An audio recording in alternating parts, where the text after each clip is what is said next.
This is a prime example of keeping your mouth shut and being optimistic. Or in this case, expect the unexpected.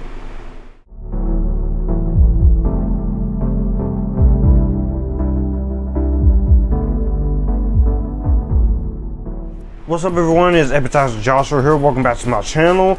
Giving you guys a few more 2023 catch-up reviews. I'm not going to try and review everything, but for the stuff I want to talk about, I'll talk about it here for what's left of 2023. And we're going to continue this off with Teenage Mutant Ninja Turtles Mutant Mayhem. This is a reboot of the film series. This is based on the characters of the same name by Peter Laird and Kevin Eastman. This is produced by Seth Rogen and from a story co-written by him and Evan Goldberg. Stars Micah Abbey, Shannon Brown Jr., Nicholas Cantu, Brandy Noon, A.L. Adebri, Maya Rudolph, Rose Byrne, and so many other actors in this film. Teenage Mutant Ninja Turtles Mutant Mayhem follows the Turtles after being sheltered from the human world for many years, and they set out to win the hearts of New Yorkers and be accepted as normal teenagers. Their new friend, April O'Neil, helps them take on mysterious crime syndicates, but they soon get in over their heads when an army of mutants is unleashed upon them. To set the record stage, I was not at all looking forward to this movie initially. And even when this movie was announced, I just rolled my eyes and was like, give up. The Turtles is not going to be good anymore. Because the last time the Turtles were actually pretty good was Batman vs. Teenage Mutant Ninja Turtles in 2019. That was the last time I thought they were actually good. I enjoyed the original trilogy for the most part, with the exception of Turtles 3. I love the TMNT movie from 2007, and I have some guilty pleasure fun with the two Michael Bay ones, but we can all pretty much agree they were kind of disappointing movies.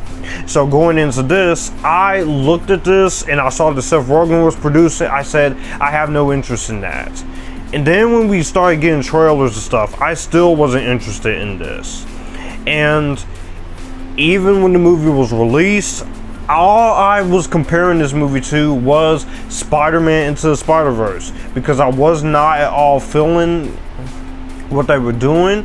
I didn't like the direction they were going to go. I didn't like the trailers. I thought this looked horrible. But having seen this movie now, and pretty much in the at the end of the year, this was actually a lot better than I thought it could have been.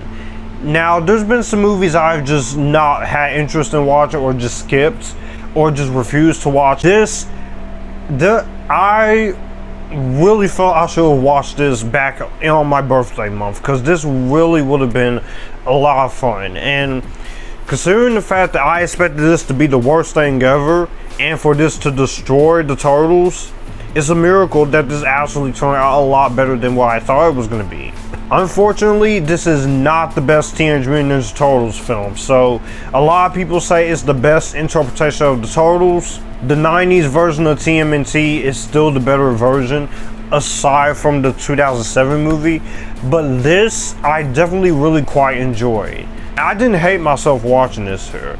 There's a lot of good I'll get to first. I'll say the animation looks really good. Considering the fact that this really threw me off, because I was not looking forward to this type of animation being done, because I think that Into the Spider-Verse and Across the Spider-Verse, and even a little bit of clips from Puss in Boots: The Last Wish, and watching the full version of The Bad Guys, has mastered this very well, and but also managed to be unique in his own flavor. I was really hesitant looking at the advertisements for this, because I'm like, why are we doing the Spider-Verse thing? It works with Miles, it works with The Bad Guys, it's not gonna work here. But this movie actually had a lot more going for it in terms of the animation. I thought the animation looked great. It looked visually stunning, and it was a visual treat for the eyes.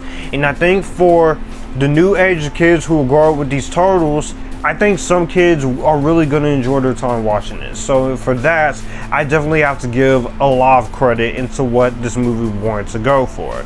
I can also say the story here is pretty good.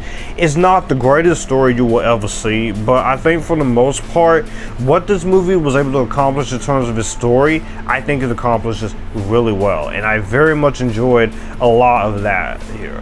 The references and the Easter eggs and the meta humor clicked with me as a fan of the Turtles movies, as a fan of these characters, and watched some of the cartoon stuff. I've never read any of the comic books, but I'm pretty sure they got it down for the most part. And the movie was fast paced. I can see why some people like John Avenger or some people will say this is a nice double feature with Across the Spider-Verse, because this is shorter and that movie is 2 hours 20 minutes, but they both never really bored me for the most part. I was just sitting there, I was invested, I really cared about the story of the characters. And getting the stop motion style of 90s Nick show and the comic book style of the Spider-Verse, it puts you just right into that perfectly grimy, mutagenic New York City vibes, and so much greatness there. I definitely really do like that in terms of what you could play with. So that, I think, is the biggest praise I can give to the film. Musical score by Trent Reznor and Atticus Ross, which again, my review of The Killer, I love these two when they do great music together. This, The Girl with the Dragon Tattoo, all of that. These two are great musicians, but they're also great film composers. And they bring their own flavor and their own visuality into what you expect a Turtle score to be. The editing was pretty well done for the most part. I very much enjoyed it. The animation was creative here for the most part. The voice acting was great. I loved the voice acting here. Mostly. Aside from a weird voice by Maya Rudolph and a few other voices here in between. But I love the voice acting here. The four Turtles, the actors, I think, do a very good job in the roles with what they give it here. They give some incredible performances as Michael Abbey, Shaman Brown Jr., Nicholas Cantu, and Brandy Noon as Donatello, Michelangelo, Leonardo, and Raphael. My favorite is still Leonardo, just to let y'all know, but I very much love the chemistry that these guys had. I think they all did a very good job in the roles that they had, and they were fantastic. All of them did a really good job. Ayo Adebri as April O'Neil, she was fantastic. I know she's a comedian and actress, but I want to see her do more stuff. She is really good here. And I liked her in Across the Spider-Verse. I hope they do something with her in Beyond Spider-Verse. I know she did Bottoms with the lovely Rachel Sennott, which I do kind of want to check out, but once again, I thought she was great. John Cena as Rocksteady was great. I liked Seth Rogen as Bebop. Natasha Demetrio as Wingnut. She's there. She's okay. Could have been a different voice actress, but I thought she was okay. Rose Byrne, I thought, was pretty good as Letterhead. Giancarlo Esposito as Baxter Stockman was great. Jackie Chan as Splinter was fantastic. I said it in my Marvel's review, I'll say it again. Stop listening to rumors, form your own opinion. Paul Rudd as Mondo Gecko, which was awesome to see, I liked. You have Hannibal Buress as Genghis Frog. Ice Cube was the standout as Superfly. He is very fun. I love Ice Cube as an actor, and even as a musician, I respect his craft. And I can't wait to see what more they're going to do with him in the sequel and with the TV show. And I like the themes about coming of age and such, and they draw inspiration from that, exploring the teenage aspect of Turtles, which I'll get to. But I thought for the most part, they nailed it pretty good here. And when you get the Turtles action is good. It is good Turtles action, and I had so much fun watching it. And I just felt very at home watching it as a TMNT fan. I haven't felt this much excitement when it comes to a Turtles movie since the 2007 one and Batman vs. Teenage Mutant Ninja Turtles. Even the Turtles Forever crossover, which was all of those positives, makes this a worthy film that you definitely should give a chance. And I very much quite really enjoyed the movie for that. In terms of what I don't like here is, I will say the soundtrack sometimes is not that great. in terms of song selections. There are some songs here that I think are very good. I think it fits pretty well. This is a hip-hop like soundtrack, but there are some moments in the soundtrack where it's an action scene. Sometimes it feels a little off place. Compared to other Turtles movies, this isn't going to be one I go to the most, but I didn't hate myself watching it. It's kind of be one of those situations where I will watch it maybe a few more times, but I'll wait for the sequel as well. I will also say the biggest issue when it comes to this movie is some of the comedy does not land.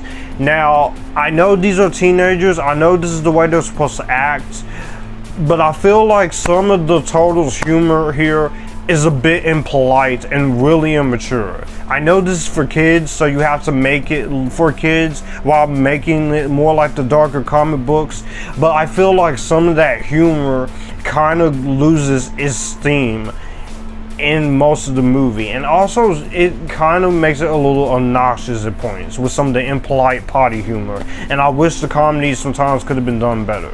I don't expect it to be the boys type or dark and depressing type humor or mean-spirited comedy, but I feel like some of the comedy you could have done a little bit better. If they do a sequel, I would not be against it. I like this version so far.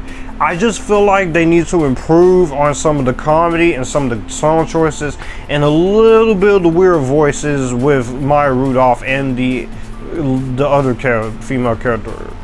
In conclusion, I thought Mutant Mayhem was actually really good and is not as amazing or the Turtles' masterpiece as some people say it is, but for what it is, I had a hell of a good time.